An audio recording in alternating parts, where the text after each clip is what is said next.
رب العالمین والصلاة والسلام علی خاتم النبیین اما بعد فاعوذ باللہ من الشیطان الرجیم بسم اللہ الرحمن الرحیم.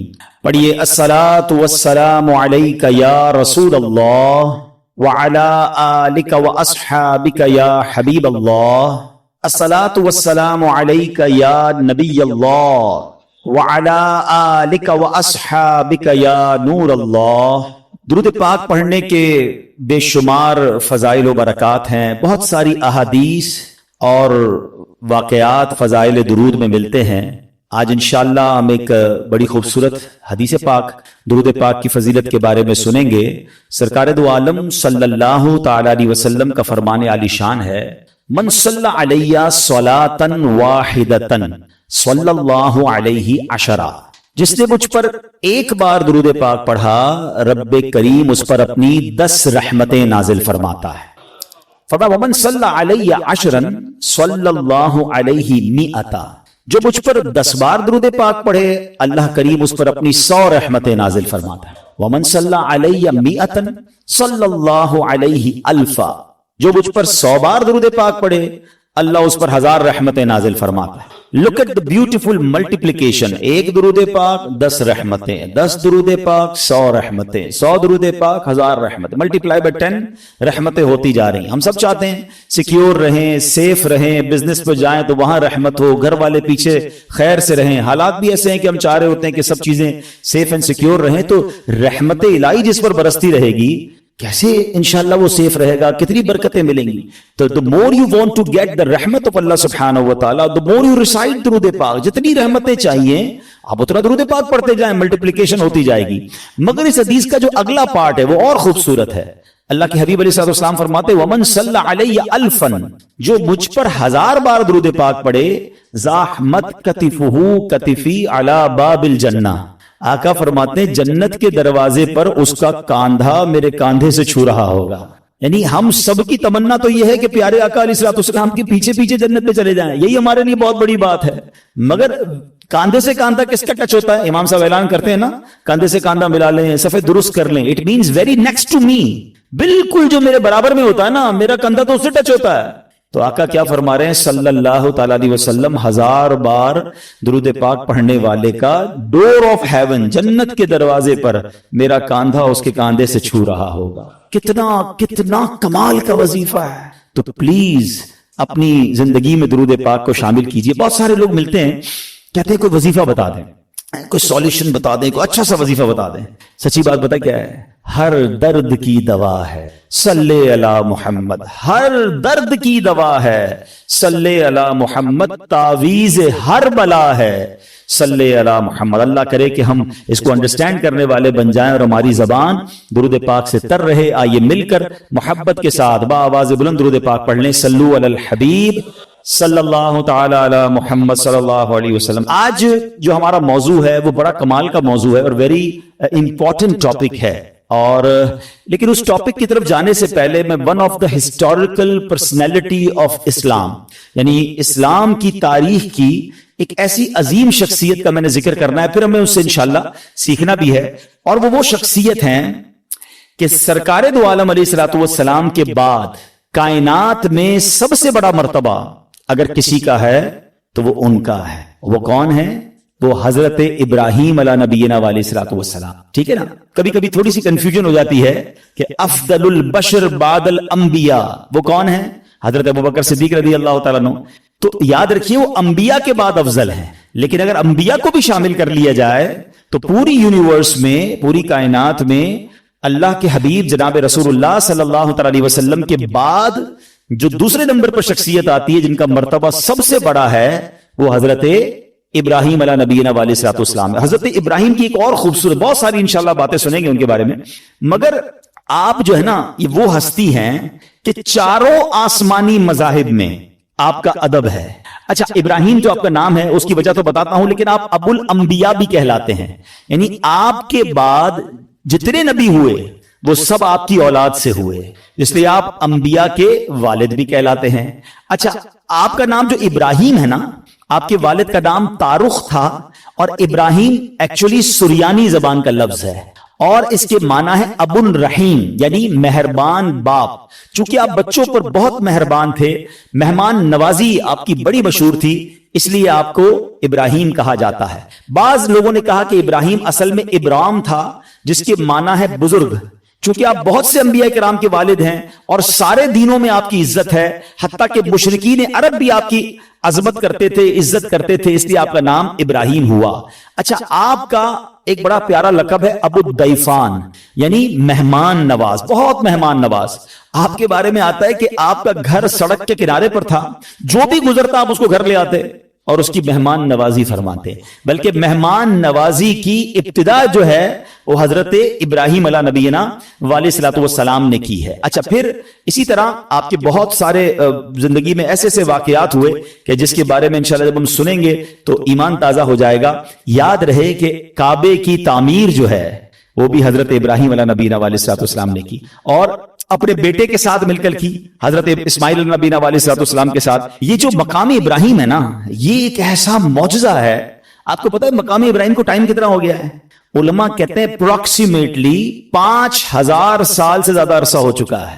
یہ جو باکس ہے نا مقام ابراہیم کے اوپر، یہ اب لگا ہے 200-400-500 سال پہلے یہ پتھر کھلے آسمان تلے پڑا ہوتا تھا. کھلے آسمان تلے ہزاروں بارشیں، ہزاروں آندھیاں، ہزاروں موسم تبدیل ہوئے، مگر کمال دیکھیں وہ پتھر میں حضرت ابراہیم کے قدموں کا نشان آج بھی ویسے ہی موجود ہے. یعنی اللہ نے نشانی کیسے باقی رکھی ہے. آپ ذرا سوچیں کہ 200-400 سال کسی عمارت کو چھوڑ دیں، وہ گر جاتی ہے، وہ ٹوٹ جاتی ہے. وہ پرانی عمارتیں کہاں چلتی ہے؟ 5000 ایئرز پرانا یہ پتھر ہے. اور اس مقام ابراہیم، یہ جنت سے آیا تھا پتھر. اور اس پتھر کی ایک اور خوبصورت بات، حضرت ابراہیم اس پتھر پہ کھڑے ہوتے تھے تو کعبے کی دیواریں تو بہت اونچی ہیں، تو فرمایا کہ جیسے جیسے کعبے کی دیوار اونچی ہوتی جاتی تھی نا، یہ پتھر بھی اونچا ہوتا جاتا تھا. آج کل جو ہماری سائنس نے لفٹیں بنائی ہیں نا، سنو، thousands years ago یہ پتھر کیا کام کرتا تھا؟ جب نیچے پتھر لگانا ہوتا تھا یہ پتھر نیچے آ جاتا تھا، جب اونچا پتھر لگانا پڑتا تھا یہ پتھر اونچا ہو جاتا تھا. تو اللہ کی قدرت کا ایسا نظارہ ہے. اور آج بھی مقام ابراہیم جو ہے سبحان اللہ وہ موجود ہے. ایک عشق والی بات بھی سن جاؤ، ٹھیک ہے؟ ہم اپنے بیان میں کچھ عقیدے کا بھی ذکر کر دیا کرتے ہیں، کوئی عشق رسول کی بات بھی کر لیتے ہیں. اس مقام پر نماز ادا کرنے کا، اپنی سجدہ گاہ بنانے کا قرآن حکم دیتا ہے وَاتَّخِذُوا مِن مَّقَامِ إِبْرَاهِيمَ مُصَلًّى، اور ابراہیم کے کھڑے رہنے کی جگہ کو اپنی سجدہ گاہ بناؤ، اپنی مصلی بناؤ، یہاں نماز ادا کرو. اب مجھے بتائیے کہ جہاں حضرت ابراہیم موجود نہیں ہیں، ان کے قدموں کے نشان ہیں، اللہ اس کی عظمت کا ذکر قرآن میں کر رہا ہے. تو جہاں جس قبر انور میں، جس روضے میں خود مصطفیٰ کریم موجود ہیں، تو اس مدینے کی برکتوں کا عالم کیا ہوگا، اس روضہ رسول کا عالم کیا ہوگا، مسجد نبوی میں جا کے سجدوں کا عالم کیا ہوگا. تو آپ سوچئے کہ سبحان اللہ. اچھا، پھر یہاں ایک اور بات سیکھنے کو مل رہی ہے، اللہ والے جہاں سے گزر جائیں، جہاں ٹچ کر دیں، جہاں وقت گزار لیں، وہ جگہ ایسی مقبول ہو جاتی ہے کہ وہاں جائیں تو جا کر دعائیں قبول ہونا شروع ہو جاتی. تو اگر آج کوئی مقدس مقام پر کسی اللہ کے ولی کے مزار پر جا کر اللہ سے دعا مانگ رہا ہے تو یہ رحمتوں کے نزول کی جگہ ہے. یہ قرآن سے ہمیں سیکھنے کو مل رہا ہے. Let's come to the topic. اب حضرت ابراہیم علیہ نبینا علیہ الصلوۃ والسلام جو ہے نا، وہ اتنی عظیم ہستی ہیں کہ آپ کے کچھ اسپیشلٹیز ہیں، ایکسکلوسیوٹی ہے، یعنی وہ صرف آپ کے ساتھ خاص ہیں. وہ چند باتیں عرض کرتا ہوں. حضرت ابراہیم علیہ الصلوۃ والسلام نبی پاک علیہ الصلوۃ والسلام کے بعد سب سے افضل ہیں. اسی طرح حضرت ابراہیم علیہ الصلوۃ والسلام اپنے بعد آنے والے سارے نبیوں کے والد بھی ہیں. اچھا، اسی طرح آپ ہی کی یادگار حج کے ارکان ہیں، آپ ہی کعبہ شریف کی پہلی تعمیر کرنے والے ہیں. اس طرح جس پتھر پر کھڑے ہو کر آپ نے کعبے کو تعمیر کیا، اس پتھر پر اس کے قریب قیام اور سجدے ہونے لگ گئے. اور قیامت میں سب سے پہلے آپ ہی کو عمدہ لباس عطا ہوگا، آپ کے فوراً بعد جناب رسول اللہ صلی اللہ تعالی علیہ وسلم کو عطا ہوگا. تو یہ وہ مقام ہے حضرت ابراہیم علیہ نبینا علیہ الصلوۃ والسلام کا. اب آتے ہیں آپ کی زندگی کے بہت خوبصورت واقعات ہیں. میں نے کہا نا کہ آج چونکہ ٹاپک میرا توکل ہے تو میں ایک ہی واقعے کو روکوں پہ بات کروں گا، ورنہ حضرت ابراہیم کی سیرت ایسی سیرت ہے، میں نوجوانوں کو، ینگسٹرز کو، سب کو کہوں گا وی مسٹ ریڈ. کیونکہ آپ کی زندگی میں نمرود کی آگ کا واقعہ بھی ہے، آپ کی زندگی میں خانہ کعبہ کی تعمیر کا، اور کس طرح آپ اپنی زوجہ کو، اپنے بچے کو ایک بالکل لکو دک صحرا میں چھوڑ کر آ گئے. کیسا رب پر بھروسہ تھا کہ اللہ کی اطاعت میں دودھ پیتے بچے کو، حضرت اسماعیل کو چھوڑ کر آ گئے، مگر وہاں چھوڑنا پورے مکے شہر کی آبادی کا سبب بن گیا. اور پھر آپ ہی کی زندگی میں وہ واقعہ بھی ہے کہ جس میں کیا ہوا تھا کہ آپ علی نبینا علیہ الصلوۃ والسلام کے ساتھ جو کعبے کی تعمیر ہوئی، آپ علیہ الصلوۃ والسلام کے ساتھ بہت سارے ایسے واقعات، وہ پرندوں کا ذبح کرنا بھی ہے، آپ علیہ الصلوۃ والسلام کے بہت سارے معجزات ہیں جو سننے اور دیکھنے کے قابل ہیں. اور پھر آپ کو جب خواب میں حکم دیا گیا کہ اپنے بیٹے کو ذبح کرو تو آپ نے اپنے بیٹے کو ذبح کرنے میں بھی کسر نہ چھوڑی. یہ اللہ کے کیسے بندے تھے، ہر قربانی کے لیے ہر وقت تیار ہو جاتے تھے. آپ کو پتا ہے حضرت ابراہیم کو اولاد کب ملی تھی؟ حضرت ابراہیم اللہ سے دعا کرتے تھے اسمع یا ایل، اسمع یا ایل. اسمع لفظ عربی کا، اسمع کے معنی ہوتا ہے اللہ سن لے، ایل ہے عبرانی زبان کا لفظ. the meaning of L is پروردگار، اللہ، اے اللہ میری سن لے، مجھے بیٹا دے دے، مجھے اولاد دے دے. 99 ایئرز کی ایج میں جا کر حضرت ابراہیم کو حضرت اسماعیل عطا ہوئے ہیں. آپ ذرا سوچیں، دو باتیں سیکھنی ہے اس میں. مایوس نہیں ہوئے، پکارتے رہے ہیں. ہم تو 2-4 مہینے کوئی دعا کرے کام نہ ہو، بندہ کہتا دعا کا فائدہ ہی کوئی نہیں ہے. اچھا میری اور آپ کی حیثیت کیا ہے؟ وہ خلیل اللہ ہیں، اللہ کے دوست ہیں. 99 ایئرز کی دعا، کمال ہے نا. اس سے سیکھنے کو مل رہا ہے کہ دعا سے مایوس نہیں ہونا. اور دوسری بات یہ سیکھنی ہے کہ اللہ والوں کو آزمایا بھی جاتا ہے. ہاں آزمائشیں آتی ہیں، ان کو ٹیسٹ کیا جاتا ہے. ہماری دعا قبول نہ ہو اللہ سے ہی بدزن ہو جاتے ہیں. توبہ توبہ، ایسا کبھی نہیں کرنا. اور دوسری بات، آج ہم میں سے کسی کو 5, 10, 15 سال کے گیپ کے بعد بچہ ہو جائے یا اولاد ہی نہیں ہو رہی اور 10 سال بعد پہلی اولاد ہو، اس کو تو پیر زمین پہ نہیں لگنے دیتے. کتنا پیار دیتے، اس کو کیئر کرتے. بھائی بڑی مرادوں سے ملا ہے، 99 سال کی عمر میں بیٹا ملا ہے اور حکم ہو رہا ہے اس بیٹے کو ہی ذبح کر دو. آپ امتحان کا لیول تو سوچو یار. امیجن نہیں کر سکتے ہم میں سے آج تک کس کو یہ کہا گیا اور آپ نے کوئی ہیلا بہانہ تلاش نہیں کیا، آپ تو چلے گئے. اور بیٹا بھی کہتا ہے ابا جان کیجئے جو رب کا حکم ہے. آپ نے چھری بھی پھرا دی، اپنا کام پورا کیا انہوں نے. وہ تو اللہ کی شان تھی کہ چھری نے حضرت اسماعیل کو کوئی نقصان نہ پہنچایا، اللہ نے جنتی مینڈا بھیج دیا. اب وہ ذبیح اللہ کہلائے حضرت اسماعیل نبی علیہ السلام. سیکھیں ان بزرگوں کی سیرت سے، کیا صبر تھا، کیا بھروسہ تھا. قربانی کے لیے ہر وقت تیار رہتے تھے. ہمیں چھوٹی سی قربانی دینی ہو تو ہم پیچھے بانٹ جاتے ہیں، کوئی نہ کوئی بہانہ تلاش کرتے ہیں. آئیے آج میں حضرت ابراہیم کا وہ واقعہ سنانا چاہتا ہوں جو ہمارے جو مین ٹاپک ہے اس کو کور بھی کرے گا اور ہمیں بہت کچھ سیکھنے کو ملے گا. آپ کی ایج تھی ایک روایت کے مطابق 18 یا 20 سال. اب جس ایریا میں رہتے تھے وہاں ہوتی تھی بت پرستی، لوگ بتوں کی پوجا کرتے تھے. آپ ان بتوں سے بڑے بیزار تھے، اب اللہ وحدہ لا شریک کی عبادت کرتے تھے. تو ہر سال اس علاقے میں، اس ولیج میں ایک میلہ ہوتا تھا. اس میں شراب پیتے تھے لوگ، ناچ گانے کرتے تھے، جو بھی ان کو خرافات کرنے ہوتے تھے. تو انہوں نے کہا کہ آپ بھی چلیں. حضرت ابراہیم کو بھی بلایا. آپ نے کہا میں نہیں جاتا. سارے گاؤں والے چلے گئے، آپ اکیلے اس گاؤں میں رہ گئے. آپ نے کہا یہ کدھر جاتے ہیں، بت خانے میں جا کر کیا کیا کرتے ہیں. آپ اس بت خانے کے اندر چلے گئے، جو بھی ان کا ٹیمپل کہہ لیں، مندر کہہ لیں. آپ اس کے اندر گئے. آپ نے دیکھا عجیب عجیب قسم کے بت بنے ہوئے ہیں، کوئی چھوٹا ہے کوئی بڑا ہے. آپ کو بڑا غصہ آیا. آپ نے کلاڑا لیا، کسی کا ہاتھ توڑا، کسی کا پیر توڑا، کسی کا ناک توڑا کہ یہ اس کی عبادت کرتے ہیں. اور جو سب سے بڑا بت تھا اس کے کاندھے پر کلاڑی رکھ کر آپ باہر آ گئے.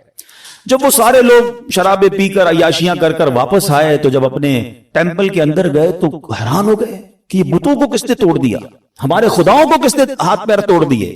بڑا غضب، بڑا غصہ. ڈھونڈو کس نے کیا. کہا ایک ہی نوجوان ہے جو ہمارے ساتھ نہیں چلا تھا، یہ اسی نے کیا ہوگا. حضرت ابراہیم علیہ نبینا علیہ السلام کو لائے اور کہا کہ یہ کس نے کیا ہے، آپ بتائیں. آپ نے بڑا لاجیکلی جواب دیا کہ انہی سے پوچھ لو نا، جو سب سے بڑا بت ہے اس سے پوچھ لو، دیکھو کاندھے پہ کلاڑا بھی اسی کے لگا ہوا ہے. تو وہ کہتے ہیں یہ تو جواب نہیں دیتے. اب ذرا دیکھیں لاجیکلی ڈیمونسٹریشن کیسا کیا، پریکٹیکلی. کہتے ہیں نا کہ کچھ چیزیں پریکٹیکلی سمجھائی جاتی ہیں. آپ نے کہا اسی سے پوچھ لو نا جو سب سے بڑا ہے اور اس کی کاندھے پہ کلاڑا بھی رکھا ہے، یہ بتا دے گا کس نے توڑا ہے. تو وہ کہتے ہیں کہ یہ تو جواب نہیں دیتے. اللہ اکبر. اب اس پوائنٹ کو لے کر حضرت ابراہیم علیہ نبینا علیہ السلام نے کیا خوبصورت، جس کو کہتے ہیں جواب دو، جو آپ نے جواب دیا وہ قرآن میں موجود ہے. آپ فرماتے قال افتعبدون من دون اللہ ما لا ينفعکم شیئا ولا یضرکم. کہا کہ تم اللہ کے سوا ایسے کو پوجتے ہو جو نہ تمہیں نفع دے سکتا ہے نہ نقصان دے سکتا ہے. اف لکم، تف ہے تمہارے اوپر. ولما تعبدون من دون اللہ افلا تعقلون. کہتے ہیں تم ان بتوں کو اللہ کے سوا پوچھتے ہو، تف ہے تم پر، تمہارے اندر عقل نہیں ہے، تمہیں خود نہ نفع دے رہے ہیں نہ نقصان دے رہے ہیں. یعنی پریکٹیکل کر کے بتایا نا.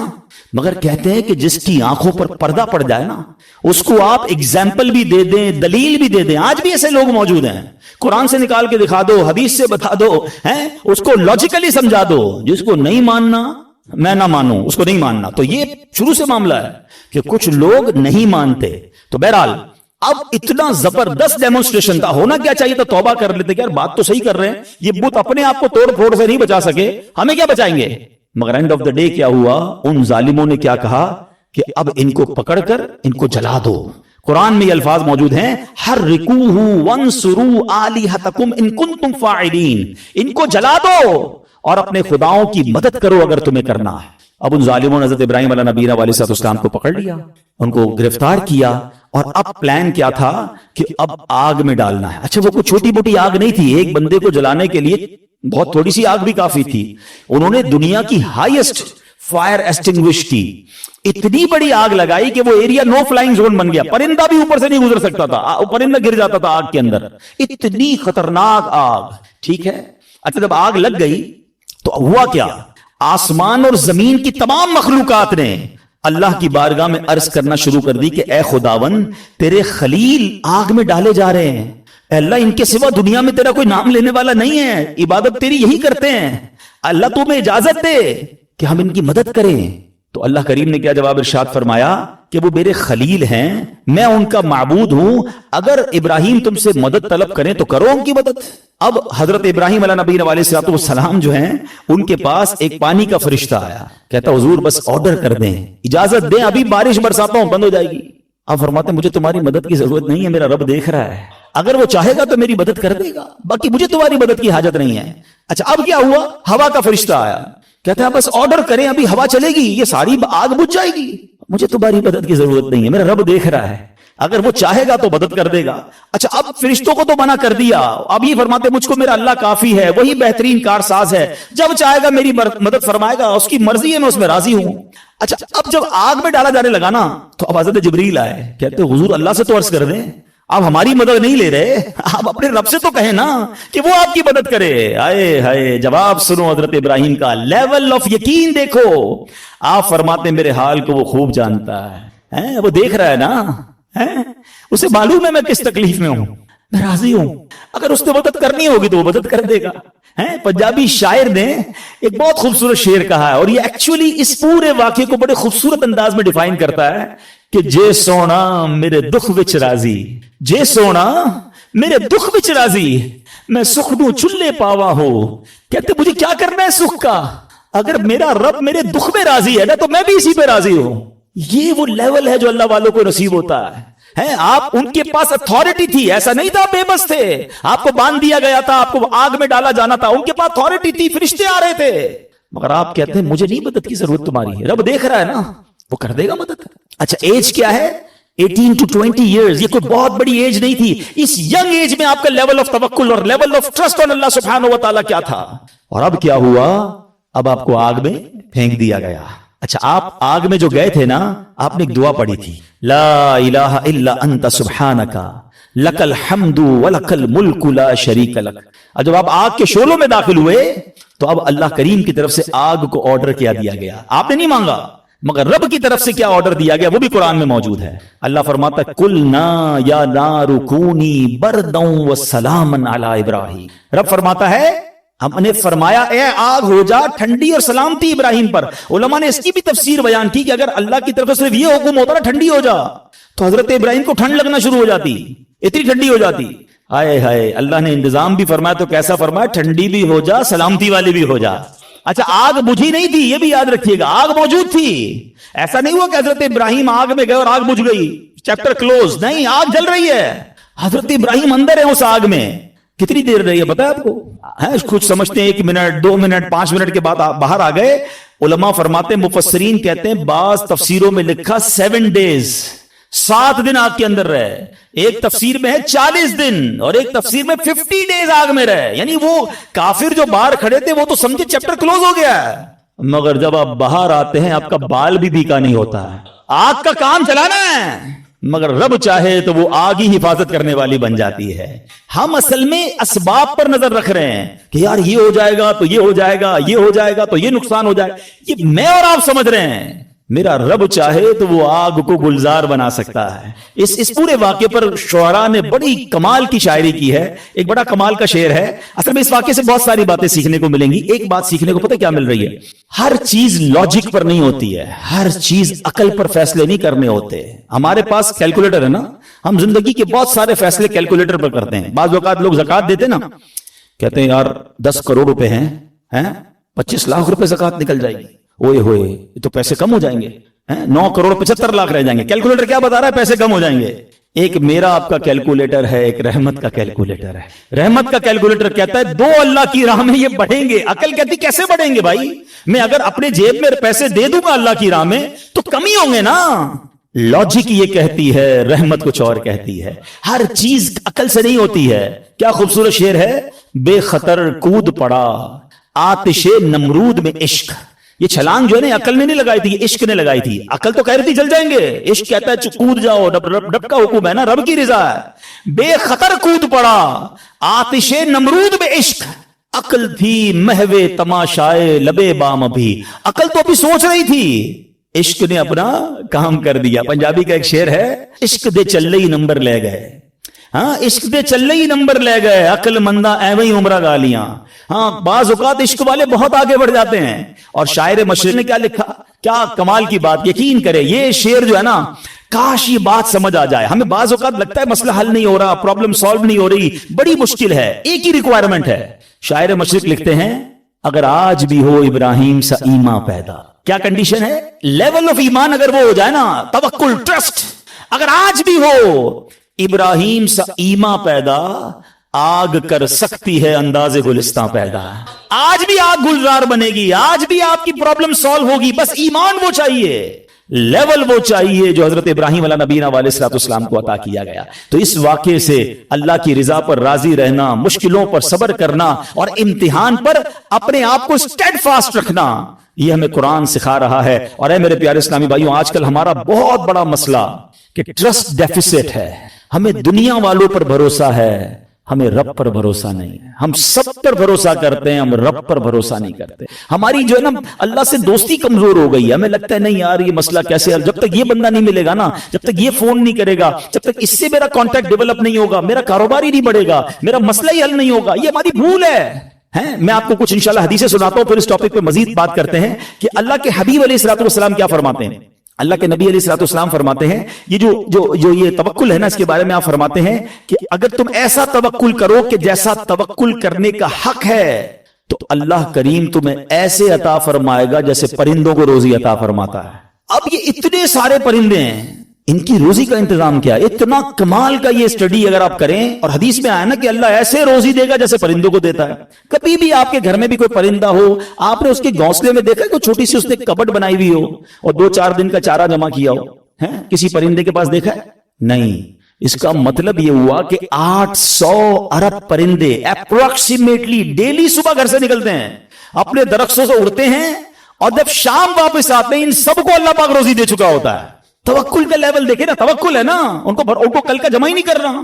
ہمارے کبڈز بھرے ہیں, ہمارے اکاؤنٹس بھرے ہوئے, ہماری جیبوں میں پیسے, ہمارے اناج کے ڈبے کھولے کچن میں تو کچھ نہ کچھ نکل آئے گا, مگر فکر ہی ختم نہیں ہوتی. کال کرو تینوں, پرسوں کیا ہوگا, 1 سال بعد کیا ہوگا, بچہ بڑا ہو جائے گا تو کیا ہوگا, یہ بوڑھا ہو جاؤں گا کیا ہوگا, میں مر جاؤں گا تو کیا ہوگا. ارے اللہ کے بندے, سارے کام ہمارے سوچنے کے ہیں ہی نہیں. جس رب نے پیدا کیا ہے مجھے, وہ مجھے دے رہا ہے. جس نے بچوں کو پیدا کیا اس کو بھی دے گا. بچی پیدا نہیں ہوتی, ہماری ٹینشن شروع ہو جاتی اس کی شادی کا کیا ہوگا. ارے بھائی ابھی تو پیدا ہوئی ہے, تو ابھی سے ٹینشن لینے شروع کر دی ہم نے. نہیں, اللہ پر بھروسہ, یقین, وہ کریم ہے, وہ مالک ہے, ساری دنیا کو عطا کر رہا ہے, مجھے بھی دے گا. بڑا خوبصورت جملہ علماء کہتے ہیں, وہ چونٹی کو کن دیتا ہے اور ہاتھی کو من بھی وہی دیتا ہے. ہاتھی کی خوراک دیکھی ہے, وہ منو کھاتا ہے, چونٹی ذرہ کھاتی ہے, وہ ذرے چونٹی کو ذرہ بھی پہنچا دیتا ہے اور ہاتھی کو منو بھی پہنچا دیتا ہے. تو وہ مجھے بھی دے گا, بس لیول چاہیے. ایک اور بڑی خوبصورت حدیث پاک ہے, اللہ کے نبی علیہ الصلوۃ والسلام فرماتے ہیں, جس کو یہ پسند ہو کہ وہ لوگوں میں سب سے زیادہ قوی ہو جائے. ہم میں سے بہت سارے لوگ بڑے کمزور ہوتے ہیں, ڈر جاتے ہیں, خوفزدہ رہتے ہیں, یہ ان کے لیے حدیث کا پارٹ بڑا زبردست ہے. آپ فرماتے ہیں جو یہ چاہتا ہے کہ سب سے زیادہ قوی ہو جائے تو اسے چاہیے کہ اللہ عز و جل پر توکل کرے, اور جس کو یہ پسند ہو کہ وہ زمانے میں باعزت ہو جائے, اسے چاہیے تقوی اختیار کرے، اور جس کو یہ بات پسند ہو کہ سب لوگوں سے زیادہ دولت مند ہو جائے تو اپنے پاس موجود شے سے زیادہ اس پر اعتماد کرے جو اللہ تعالیٰ کے دستے قدرت میں ہے۔ ہم اپنے مال پر بڑا بھروسہ کر رہے ہوتے ہیں، یار بھائی دیکھو پیسے جمع کر لو مصیبت میں کام آئیں گے، ہاں کوئی بیمار ہو گیا نا تو اچھا ڈاکٹر کر سکو گے، مکے مدینے جانا ہے نا تو حج کے لیے پیسے چاہیے گے۔ یہ بھول ہے ہماری۔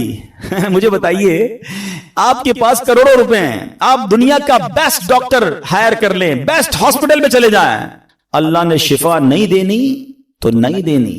ہاں مجھے کووڈ کا زمانہ یاد آ گیا، پیسے کم تھے لوگوں کے پاس، منتیں کر رہے تھے کہ ہاسپٹل میں کمرہ مل جائے، بیسٹ کمرہ لے لیا، سلنڈر لے لیا، بڑی سورسیں لگتی تھی۔ مجھے یاد ہے اچھی طرح، مجھے دبئی سے کال آئی تھی، بہت اچھے ہمارے دوست ہیں، اللہ نے ان کو بہت نوازا ہے، بہت نوازا، اور مطلب وہ بندہ ایسا ہے کہ پورا ہاسپٹل خرید سکتا ہے۔ اس نے مجھے فون کیا کہ عبدالحبیب بھائی میرے چچا جو ہیں کووڈ ہو گیا ان کو، اس کو بڑا خوف تھا کراچی میں، پورا کراچی لاک ڈاؤن میں تھا، کہہ رہا یار کچھ کر دیں، جتنے پیسے خرچ ہوتے ہیں بتائیں، ان کو کوئی کمرہ، ان کو کوئی ہاسپٹل میں جگہ نہیں مل رہی ہے، سلنڈر نہیں مل رہا، کچھ کریں۔ یعنی وہ کروڑ 2 کروڑ 5 کروڑ بھی خرچ کر دیتے، کچھ نہیں ہوا، اور 2 سے 3 دن بعد ان کا وصال ہو گیا۔ کدھر گئے پیسے، کدھر گئی سورس ہیں؟ یاد رکھیے گا، اور آپ نے بھی دیکھا ہے، میں نے بھی دیکھا ہے، بندے کے پاس کچھ نہیں ہے، ڈاکٹر کہتے نہیں بچے گا۔ میں کل ایک مریض سے مل کے آیا ہوں، کبھی کہیں گے تو آپ کو انشاءاللہ یہاں لا کے ان سے بات کرواؤں گا۔ مجھے کہتے میری رپورٹ میں نے ڈاکٹر کو دکھائی کہ 3 مہینے ہیں تمہارے پاس، 3 مہینے، کل رات میری ملاقات ہوئی، کہہ رہے اس بات کو 4 سال ہو گئے ہیں۔ میں انہوں نے اپنے روحانی علاج کچھ کیا، وظائف پڑھے، مجھے بتایا سارا، انہوں نے پورا سسٹم بتایا۔ میرا رب چاہے نا، انہوں نے اس کے بعد میں نے کوئی بایوپسی نہیں کرے، لیور کینسر، کہہ رہے تمہیں ٹرانسپلانٹ کرا لو ورنہ 3 مہینے، کہتے نہ میں نے بایوپسی کرائی نہ میں نے کیمو کرائی، میں نے مجھے کچھ وظائف ملے، میں نے وہ وظائف کیے، اللہ نے مجھے، آپ کے سامنے بیٹھا میری محفل میں میرا بیان سن رہے تھے، جسے اللہ رکھے اسے کون چکے۔ تو یہ توکل ہے نا، یہ جو اسباب پر پاگل ہوئے ہیں نا ہم لوگ۔ اچھا لوگ کہتے ہیں پیسے ہوں گے تو خوش رہیں گے، یہ بھی بے وقوفی ہے۔ میں اس مسجد میں آیا ہوں، یہ بہت سارے امیر بیٹھے ہیں، کروڑ پتی بھی نظر آ رہے ہیں، شاید ارب پتی بھی ہوں گے، یہ بھی بھول ہے۔ یہ ہمارے کچھ اسلامی بھائی کو انفیریورٹی کمپلیکس ہوتا ہے، یار پیسے ہوں گے نا تو ذرا خوشی ملے گی، بے وقوفی ہے آپ کی۔ پیسوں سے خوشی نہیں ملتی، اگر پیسوں سے خوشی ملتی ہوتی نا دنیا میں کوئی امیر غمزدہ نہ ہوتا۔ میں آپ کو ایک بڑی عجیب بات کہنے جا رہا ہوں، بڑی تجربے کی بات کہنے جا رہا ہوں۔ دنیا میں جو ہے نا ہر کوئی سخی نہیں ہوتا، زندگی کی گاڑی مسائل کے پہیوں پر ہی چلتی ہے، امیر کے دکھ اور ہیں، غریب کے دکھ اور ہیں۔ ہاں مشہور آدمی کے دکھ، آپ کو کوئی مشہور لگتا ہے نا، اوئے ہوئے کیا فیم ہے بھائی، جدھر جاتا ہے لوگ جمع ہو، اس سے پوچھو وہ لائف کیسے گزار رہا ہے، اس کی ٹینشن اور ہیں، جس کو کوئی نہیں جانتا اس کی ٹینشن اور ہے۔ کاروبار کرنا چاہیے جناب، کاروبار میں بڑو مزو ہے، کاروباری کے دکھ اور ہیں، نوکری والے کے دکھ اور ہیں۔ تو یہ دنیا مسائل کے ساتھ ہی چلے گی، آپ کو اللہ کی رضا پر راضی رہنا ہے۔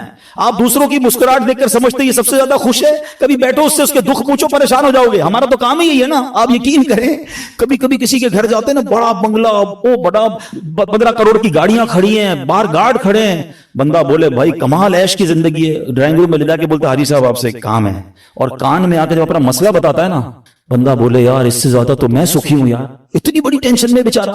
تو یہ نہ سمجھیں، یہ تو قرآن کا اعلان ہے، ہمیں ٹیسٹ دیا جائے گا، ہمیں آزمایا جائے گا، be ready for that test. کیا کہتا ہے قرآن؟ وَلَنَبْلُوَنَّكُمْ بِشَيْءٍ مِّنَ الْخَوْفِ وَالْجُوعِ وَنَقْصٍ مِّنَ الْأَمْوَالِ۔ کمال دیکھیں، رب نے یہ فرمان تمہیں عنقریب آزمائیں گے۔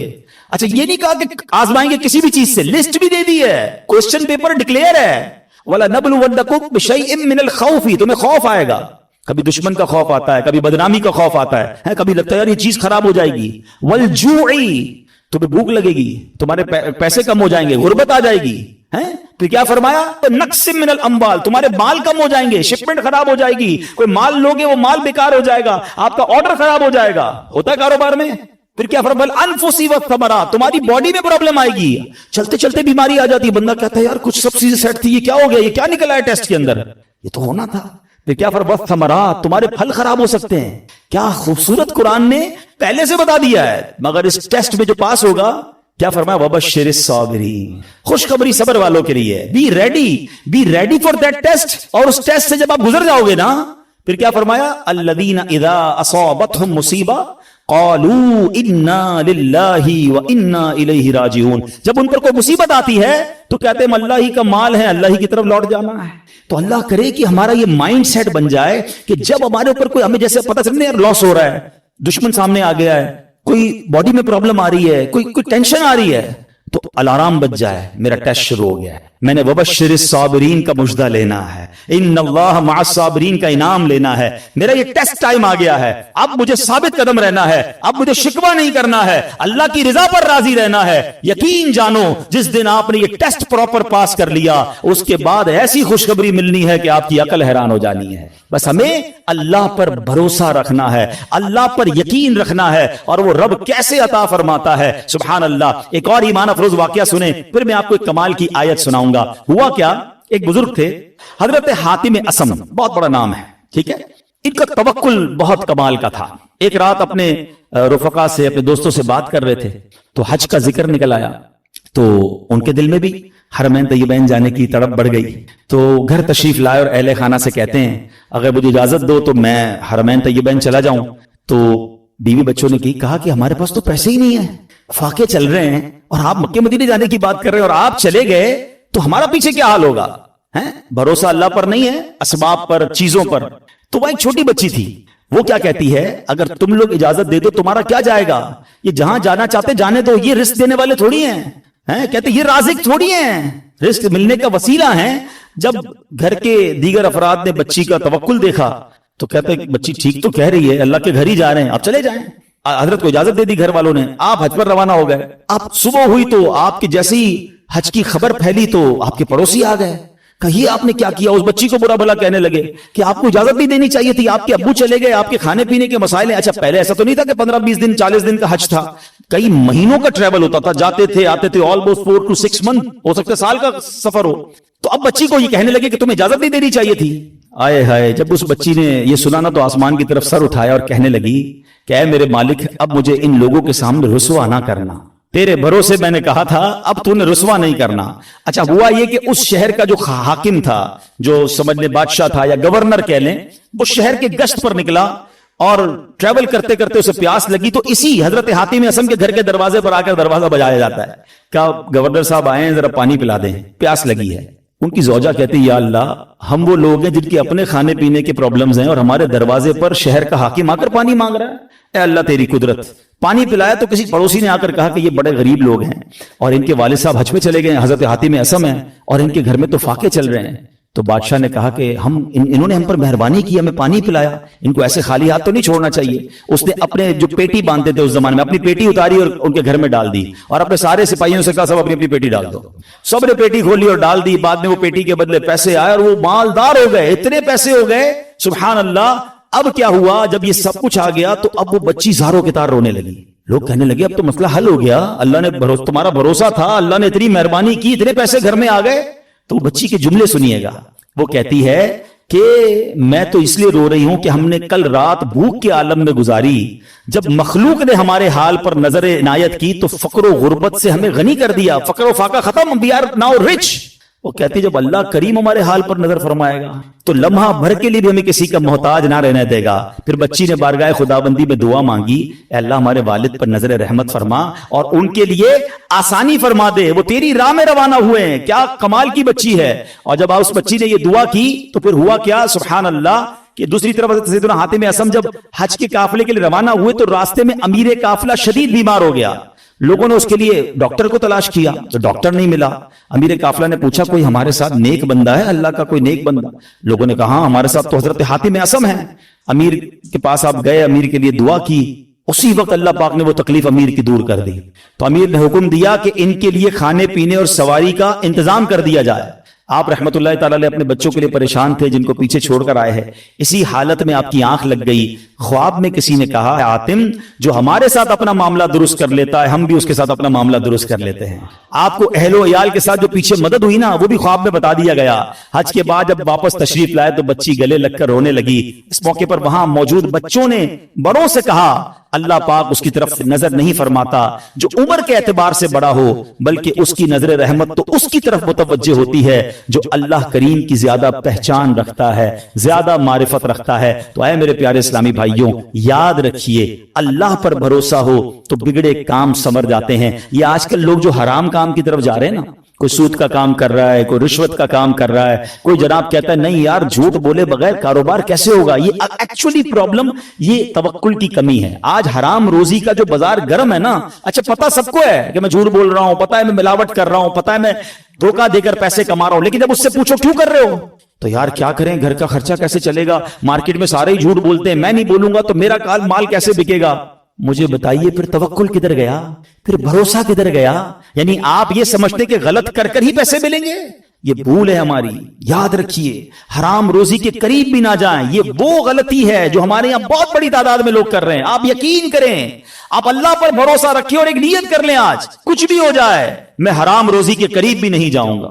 پھر دیکھیں آپ کے مسئلے کیسے حل ہوتے ہیں. سب سے بڑا پرابلم پتہ ہے کیا ہے, ہمارے مسئلے حل نہیں ہو رہے, ہمیں سکون نہیں ملتا ہے, ہماری ٹینشنیں دور نہیں ہوتی ہیں. پلیز چیک کیجئے روزی حلال ہے کہ نہیں ہے. ایک بار حضرت موسیٰ علیہ نبینا علیہ السلام نے ایک شخص کو دیکھا کہ وہ زارو کتار رو رہا ہے, ہاتھ اٹھا اٹھا کر دعائیں کر رہا ہے, یا اللہ یا اللہ یا اللہ. حضرت موسیٰ تو اللہ سے بات کرتے تھے. آپ نے اللہ سے عرض کی مولا یہ اتنی دعائیں کر رہا ہے, اس کی دعا سن لے, اس کی پکار سن لے, اس کا مسئلہ حل کر دے. اللہ نے فرمایا اے موسیٰ یہ اتنا روئے کہ روتے روتے مر جائے, یہ اتنے ہاتھ بلند کرے کہ اس کے ہاتھ آسمان تک پہنچ جائیں, تب بھی اس کی دعا قبول نہیں ہونی ہے. حضرت موسیٰ نے کہا یا اللہ وجہ کیا ہے؟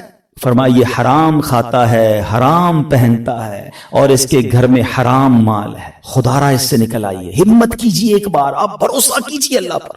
مجھے اندازہ ہے اس طرح کے بیان ہوتے ہیں نا تو ڈبل مائنڈڈ ہو جاتا ہے بندہ, یار بات ٹھیک ہو رہی ہے مگر پورا امپائر کھڑا ہوا ہے, پوری فیکٹری چل رہی ہے, پورا بزنس ہی سود پہ چل رہا ہے, جھوٹ پہ چل رہا ہے, بہت ساری غلطیاں ہیں, کیسے نکلوں؟ اللہ سے مدد مانگنی, وہ کریم ہے, وہ ضرور مدد فرمائے گا. ایک اور بات سنیے, یہ بعض اوقات فیملی پریشر کی وجہ سے بھی لوگ حرام کی طرف جاتے ہیں, ڈیمانڈیں ختم نہیں ہوتی نا. ایک اور حدیث پاک سنیے, اللہ کرے میری بہنیں سن رہی ہوں, میری مائیں میری بچیاں سن رہی ہوں, وہ بھی اس حدیث کو سنیں. پیارے آقا علیہ الصلوۃ والسلام نے ارشاد فرمایا لوگوں پر ایک ایسا زمانہ آئے گا کہ مومن کو اپنا دین بچانے کے لیے ایک پہاڑ سے دوسرے پہاڑ اور ایک غار سے دوسرے غار کی طرف بھاگنا پڑے گا. اس وقت روزی اللہ عز و جل کی ناراضگی کے ذریعے ہی حاصل کی جائے گی, یعنی طریقہ بڑا مشکل ہو جائے گا حلال کمانے کا.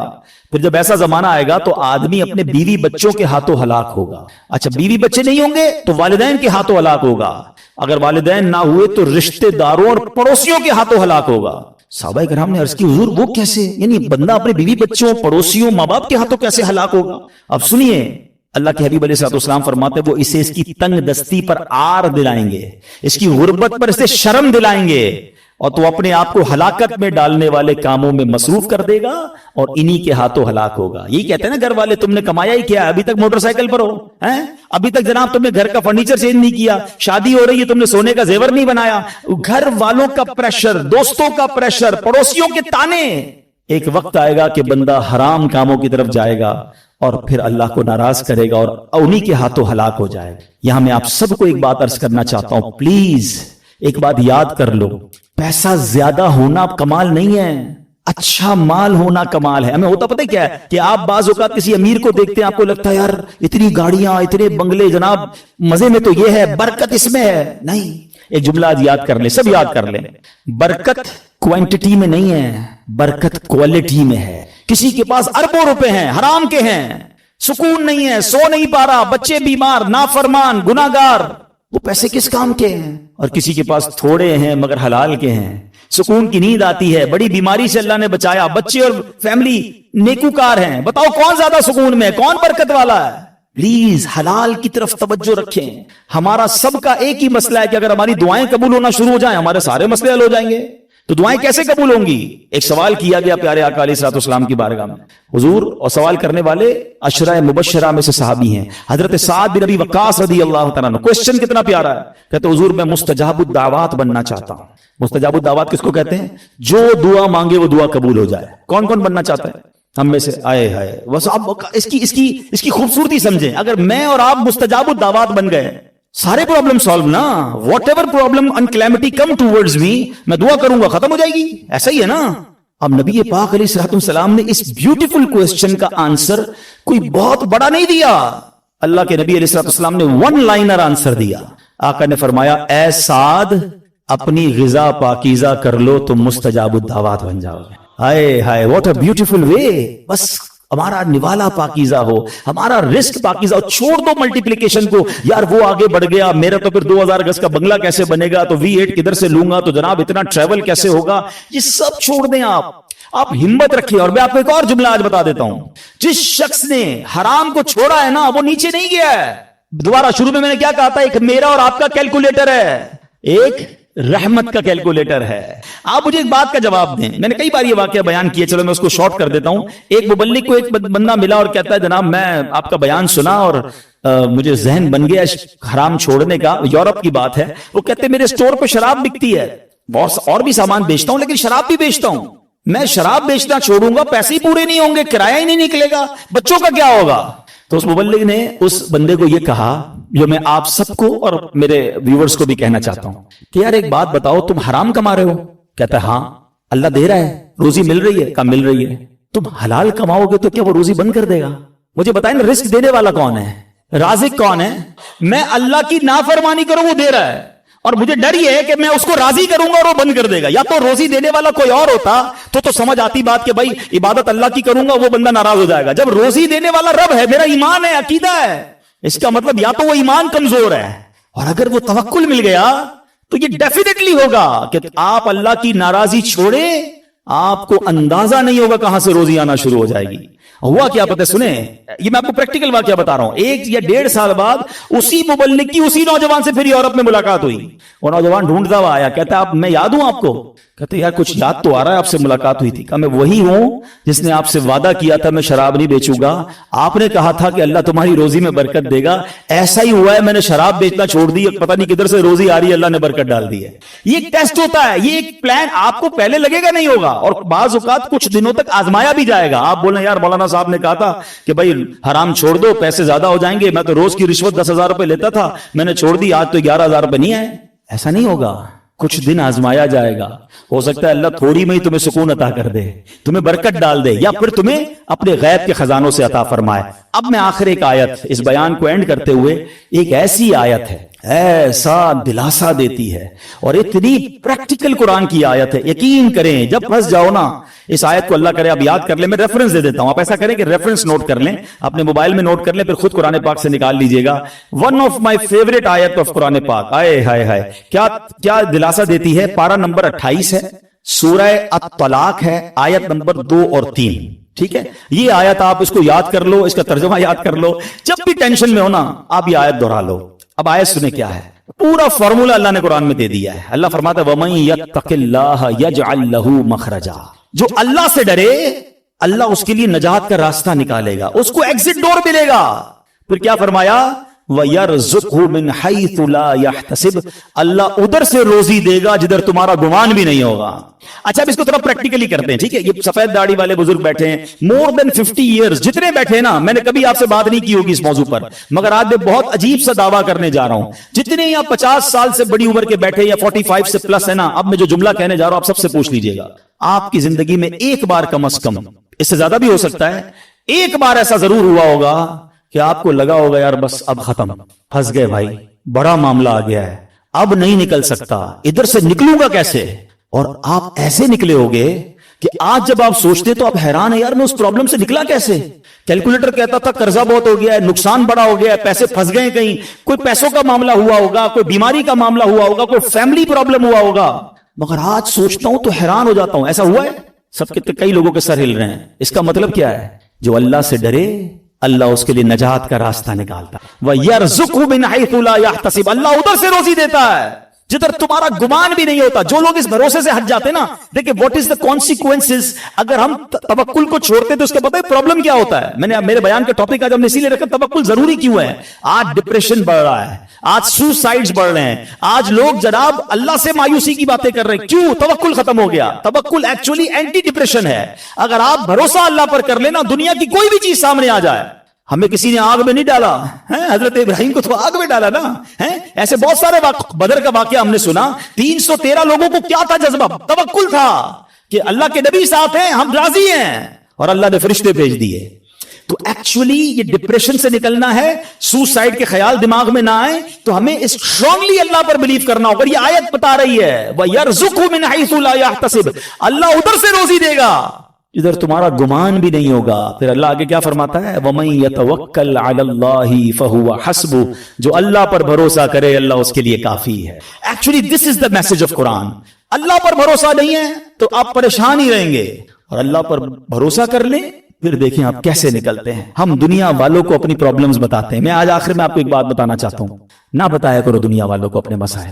ہاں مت بات کیا کرو، کوئی کچھ کرتا بھی نہیں ہے اور کر سکتا بھی نہیں ہے. میری بیماری کون دور کر سکتا ہے، میرا پرابلم، کیونکہ سارے مسائل حل ہونے اللہ کی بارگاہ سے ہیں.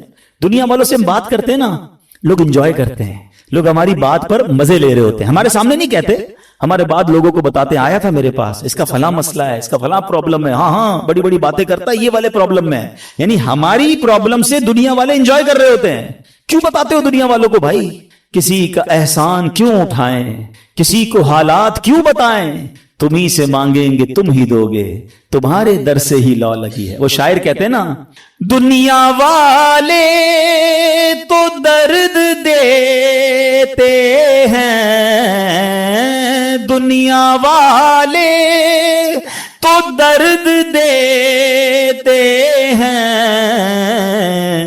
درد دل کی دوا مدینہ ہے، درد دل کی دوا.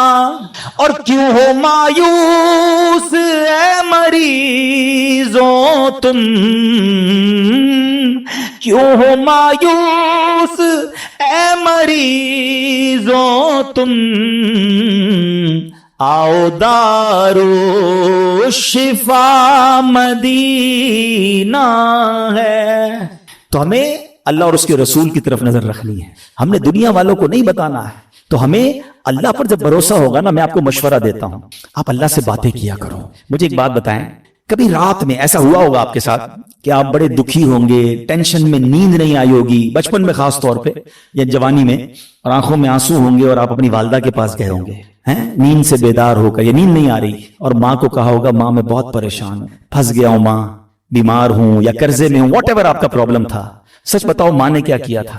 کروٹ بدل کر سو گئی تھی کہ بیٹا تو جان تیرا کام جانے، یا ماں بھی بے قرار ہو گئی تھی، ماں بھی اٹھ کر بیٹھ گئی، ماں نے سینے لگایا، اللہ سے دعائیں کرنا شروع کر دی. مجھے ایک بات بتاؤ، میں بستر سے اٹھ کر آنکھوں میں آنسو لیے جب ماں کے پاس گیا، اس ماں نے سینے لگایا.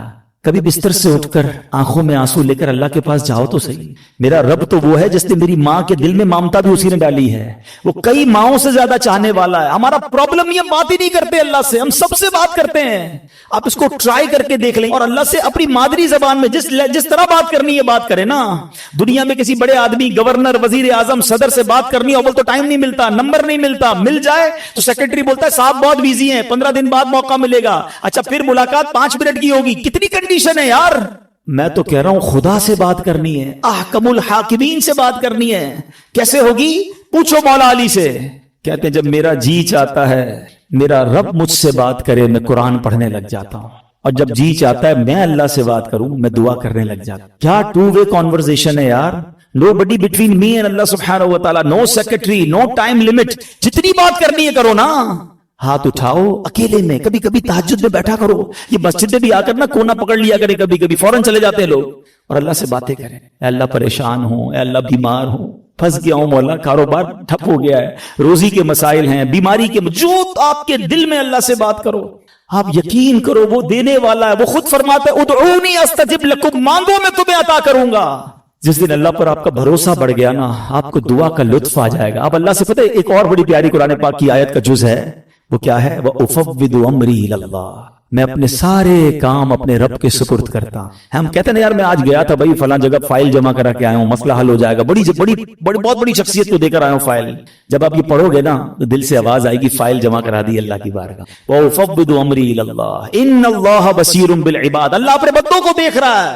تو یہ دعا میں شامل کرے اس وظیفے کو، اپنے معاملات اللہ کے سپرد کرنا سیکھو. اب ایک وسوسہ، یار مولانا صاحب کہہ تو رہے ہیں دعا تو کرتا ہوں، مسئلہ حل ہی نہیں ہوتا. مکے جا کر بھی دعا کی, مدینے جا کر بھی دعا کی, فلاں مزار شریف پہ بھی کی, فلاں بزرگ سے بھی کروائی, 10 سال سے دعا کر رہا ہوں, مسئلہ تو حل ہی نہیں, اور آپ کہتے ہیں اللہ سے مانگو اللہ دے گا. اب شیطان ہے نا, کوئی نہ کوئی تو دماغ میں بات ڈالے گا. پہلے تو اللہ سے جب محبت کر لو گے نا, تو حضرت ابراہیم نے کیا کہا تھا, میرا رب دیکھ رہا ہے نا, جے سونا میرے دکھ وچ راضی, میں سکھ نو چلے پاوا ہوں. اللہ نے اگر میرے نصیب میں آزمائش لکھی, میں اس پر بھی راضی ہوں, کیونکہ بہت کچھ دیا ہے نا. حضرت رابعہ بصریہ رضی اللہ تعالیٰ عنہا کا ایک قول یاد آ گیا. ایک بندہ سر پہ پٹی باندھ کے جا رہا تھا. آپ نے دیکھا سر پہ پٹی بندھی, کیوں باندھی ہے پٹی؟ کہ سر میں درد ہے اس لیے پٹی باندھی ہے. آپ نے فرمایا کبھی صحت کی پٹی باندھی تھی؟ یہ جملہ بہت گہرا ہے, سمجھو اس کو. یعنی یہ آپ اللہ کی ولیاں ہیں نا, یہ اللہ والے نے ان کے نزدیک یہ بھی شکایت ہے کہ سارے شہر کو بتا رہے ہو کہ اللہ نے آج درد دیا ہے. ایک دن درد دیا تو تم پٹی باندھ کے گھوم رہے ہو. 29 دن صحت دی تو لوگوں کو بتایا اللہ نے کتنا دیا ہے, وہ کبھی اس کو آپ نے کاؤنٹ کیا؟ کبھی تھوڑی دیر کے لیے دھوپ میں کھڑا کر دیا تو آپ واویلا کرنا ہم شروع کر دیتے ہیں. ساری زندگی چھاؤں میں رکھا, کبھی کبھی پرابلم آتی ہے, کبھی کبھی بیماری آتی ہے, باقی زندگی تو عیش کی ہے. تو اللہ سے محبت کرنا سیکھو. تو میں یہ کہہ رہا تھا وسوسہ کیا ہے کہ یار مانگی جا رہا ہوں, کام تو ہوتا نہیں ہے. اب میں اس وسوسے کی کاٹ آپ کو ایک ایگزامپل کے ذریعے سمجھاتا ہوں. آپ کا چھوٹا بیٹا ہو, بچہ ہو یا بھائی ہو, اس کا گلا خراب ہو جائے, بخار ہو جائے, کھانسی ہو جائے, اور وہ کہے ابو میں نے شربت پینا ہے ٹھنڈا اور آج آئس کریم بھی کھانی ہے. ہاں بھائی بتائیں, کھلائیں گے؟ جواب دیں. نہیں کھلائیں. اچھا رو رہا ہے, گر گڑا رہا ہے, نہیں میں نے کھانی ہے, آج میں کھا کے رہوں گا, آپ کھلا دیں گے؟ اچھا آپ بھی نہیں کھلائیں گے. رو رہا ہے پھر بھی نہیں کھلائیں گے؟ نہیں کھلائیں. اچھا اب آپ کا ایک دوست ساتھ بیٹھا ہے, کہے گا یار کتنے ظالم ابو ہو, بچہ رو رہا ہے کھلا دو آئس کریم, کیا ہو گیا؟ آپ کیا ریپلائی دیں گے؟ میں والد ہوں, مجھے پتا ہے کب میرے بچے کو کیا دینا ہے. یہ کہتے ہیں نا, میں والد ہوں, مجھے معلوم ہے میرے بچے کو کب کیا دینا ہے. اب ذرا دل سے میرا جملہ سننا, تم والد ہو, تمہیں پتا ہے بچے کو کب کیا دینا ہے. میرے مالک کو نہیں پتا مجھے کب کیا دینا ہے. میں رو رہا ہوں, میں گر گڑا رہا ہوں, میں ادھر جا رہا ہوں, میں ادھر جا رہا ہوں, میں سب سے دعائیں کروا رہا ہوں, نہیں ہو رہا میرا مسئلہ حل. ارے مان لو نا, یہ میرے لیے بہتر ہے. میرا رب نہیں کہہ رہا یہ میرے لیے بہتر ہے. میرے ماں باپ میرے لیے برا نہیں سوچتے, تو وہ خالق اگر اس کو یہی منظور ہے تو یہی میرے لیے بہتر ہوگا. کاش یہ جس دن یہ توکل کا لیول مل گیا, آپ کو کبھی کسی پرابلم میں ٹینشن نہیں ہوگی. کام ہو گیا تب بھی راضی رہو گے, نہیں ہوا جب بھی راضی رہو گے کہ میرے رب نے نہیں کیا نا, یہی میرے لیے. میں نہیں سمجھ پا رہا, مجھے نہیں. بچوں کو کہاں سمجھ آتی ہے, وہ کہتے ہیں ابو اچھے نہیں ہیں, امی اچھی نہیں ہے, مجھے نہیں دے رہی چیز. ابو امی کو پتا ہے کیوں روک رہے ہیں. ارے میری آپ کی عقل اتنی, ہمیں یہ سمجھ ہے کہ بچے کو کب کیا دینا ہے کیا نہیں دینا. جس نے کائنات بنائی اسے نہیں پتا مجھے کب کیا دینا ہے کیا نہیں دینا. کچھ لوگوں کو مال علماء کہتے اس لیے نہیں دیا جاتا کہ وہ امیر ہو جائیں گے تو نافرمان ہو جائیں گے, ایمان سے ہاتھ دھو بیٹھیں گے. کچھ لوگوں کو غریب اس لیے نہیں بنایا جاتا کہ وہ غریب ہوں گے تو فقر و فاقہ کی وجہ سے اسلام سے چلے جائیں گے. اللہ کی دین ہے, اللہ کی مرضی ہے. وَتُعِزُّ مَن تَشَاءُ وَتُذِلُّ مَن تَشَاءُ. میں اور آپ ہوتے کون ہیں اعتراض کرنے والے کہ اس کو امیر کیوں بنایا, اس کو غریب کیوں بنایا, اس کو لمبا کیوں بنایا, اس کو چھوٹا کیوں بنایا. ارے رب کی مرضی, وہ خالق اور مالک ہے, ہم بندے ہیں, ہمارا کام ماننا ہے, ہمیں اس سے محبت کرنا ہے, ہمیں اس کو بھروسہ کرنا ہے. خدا کی قسم اگر آج میں اور آپ توکل کو پالیں, زندگی گزارنا آسان ہو جائے گا. تو آج کے بیان میں یہ پیغام لے کر جاؤ کہ میں نے سب سے زیادہ اگر کسی سے محبت کرنی ہے تو اپنے مالک سے کرنی ہے, کیونکہ اس نے سب سے زیادہ عطائیں مجھے دی ہیں. ارے میں جب پیدا نہیں ہوا تھا جب سے مجھے نواز رہا ہے, میں ماں کے پیٹ میں تھا اس نے میرے ہاتھ پیر سلامت رکھے, مجھے لنگڑا پیدا نہیں کیا, مجھے بغیر ہاتھ کے پیدا نہیں کیا. کہ بچے نابینا پیدا نہیں ہوتے یا دل کے سوراخ والے بچے پیدا نہیں ہوتے, میرے رب نے مجھے پورا پیدا فرمایا. اور سنو کس دور میں پیدا کیا, میں 5,000 سال پہلے بھی پیدا ہو سکتا تھا, میں کسی اور نبی کا بھی امتی بن سکتا تھا. میرے رب نے بن مانگے مجھے میرے نبی کا امتی بنا دیا. یہ اس امت میں بنایا جس امت میں داخل ہونے کے لیے انبیاء تمنا کیا کرتے یا رسول اللہ. اب ذرا سوچیں کہ کس قدر ہم پر مہربانی ہے. یہ ہم نے مانگی تھی, میں نے اور آپ نے کیا پیدا ہونے سے پہلے دعا کی تھی, یا اللہ صحیح سلامت بنانا, اندھا مت بنانا, بہرا مت بنانا, گونگا مت بنانا, اے اللہ مجھے جو ہے وہ نبی پاک کا امتی بنانا. Nobody ask, ہمیں تو پتہ ہی نہیں تھا. ہم کسی غیر مسلم ماں باپ کے گھر میں بھی پیدا ہو سکتے تھے, نہیں ہوتے بچے پیدا کرسچنز کے گھر میں, جیوز کے گھر میں, ہندوؤں کے گھر میں. کتنی مہربانی کی میرے مولا نے, مجھے مسلمان ماں باپ دے دیے. میرے کانوں نے سب سے پہلی آواز اذان کی سنی. اللہ کی مہربانی نہیں ہے, کوئی بھجن سنتا ہے, کوئی پتہ نہیں کدھر کیا کیا گھنٹے سنتا ہے. میرے اللہ نے مجھے اس گھر میں پیدا کیا, میرے ماں باپ نے سب سے پہلے میرے کان میں اذان سنائی. اس مہربانی کا شکریہ ادا نہیں کرو گے کیا؟ اس پر اطمینان نہیں؟ کتنی مہربانیاں گنواؤں. ذرا تھوڑی دیر کے لیے سارے میرے بھائی آنکھیں بند کریں, آنکھیں بند کریں جلدی سے. اب کھول دیں. کیا نظر آ رہا تھا؟ کچھ بھی نہیں, اندھیرا نظر آ رہا تھا نا. یہ تھوڑی دیر سیکنڈ جو اندھیرا آپ کے سامنے تھا نا, نابینا کی زندگی میں ساری زندگی اندھیرا ہوتا ہے. میں اور آپ ساری زندگی سجدہ کرے نا تو کم ہے کہ اللہ نے آنکھیں دی ہیں. کبھی سوچو وہ نابینا زندگی کیسے گزارتا ہے, نہ بچوں کو دیکھ سکتا ہے, نہ فیملی کو دیکھ سکتا ہے. عید کے دنوں میں بچے آتے ہوں گے, ابو دیکھو کیسے کپڑے پہنے ہیں, وہ بیچارہ اپنے بچوں کو بھی نہیں دیکھ سکتا. ہم نے کب شکر ادا کیا یار, اللہ تم نے آنکھیں دی, سلامت دی, اندھا نہیں بنایا. یہ تو ایک نعمت کی بات کر رہا ہوں, کتنی نعمتیں گنواؤں. ناشکری, شکوے, کمپلین, آلویز کمپلین. محبت کرو اپنے رب سے. ارے بہت دیا ہے, بہت. اور سچی بات یہ, جتنا گناہگار ہوں نا, جتنا بڑا نافرمان ہوں, نافرمانوں کو کون دیتا ہے؟ آپ جاب سے فائر کر دیتے ہو, آپ کی بات نہ مانے امپلائی فارغ, بچہ بے نافرمان گھر سے نکال دیتے ہو. میں تو کتنا بڑا نافرمان ہوں, مگر روز دیے جا رہا ہے, روز دیے جا رہا ہے, کوئی نعمت واپس نہیں لے رہا. اور ہم اللہ سے شکوہ کرتے ہیں, اللہ پر ہی بھروسہ نہیں کرتے. آج سیکھ کے جانا ہے, آج بدل کے جانا ہے, آج اپنے رب سے محبت کا درس لے کے جانا ہے. مجھے کسی سے اتنا پیار نہیں کرنا ہے جتنا مجھے اپنے رب سے پیار کرنا ہے. وہ بڑا کریم ہے. یقین کرو, جب رب سے بندہ محبت کر لیتا ہے نا, جب اللہ پر بھروسہ کر لیتا ہے, وَمَن يَتَوَكَّلْ عَلَى اللَّهِ فَهُوَ حَسْبُهُ, قرآن میں اس کا اعلان ہے, اللہ اس کے لیے کافی ہے. جو اللہ پہ بھروسہ کر لے اللہ اس کے لیے کافی ہے. اللہ ہمیں اپنا بھروسہ عطا کر دے, ہم اسی سے مانگتے ہیں. اللہ ہمیں اپنی محبت عطا کر دے, ہمیں اپنا یقین عطا کر دے, تیرے فیصلوں پر اطمینان عطا کر دے. اللہ ہم کمزور ہیں, ہل جاتے ہیں, ہمارا بھروسہ ہل جاتا ہے, ہمارا توکل شیک ہو جاتا ہے. اللہ وہ غلطیاں بھی معاف کر دے. ہو سکتا ہے ہماری زبان سے ایسا کچھ ادا ہو گیا ہوگا, ہم نے تیرے فیصلوں پر بھی اعتراض کر دیا ہوگا. کریم ہے مالک, ہمارے وہ جملے معاف کر دے, اور اب ہمیں اپنا بھروسہ عطا کر دے, ہمیں اپنا یقین عطا کر دے, تیرے فیصلوں پر اطمینان عطا کر دے, اور ہمیں فقط رزق حلال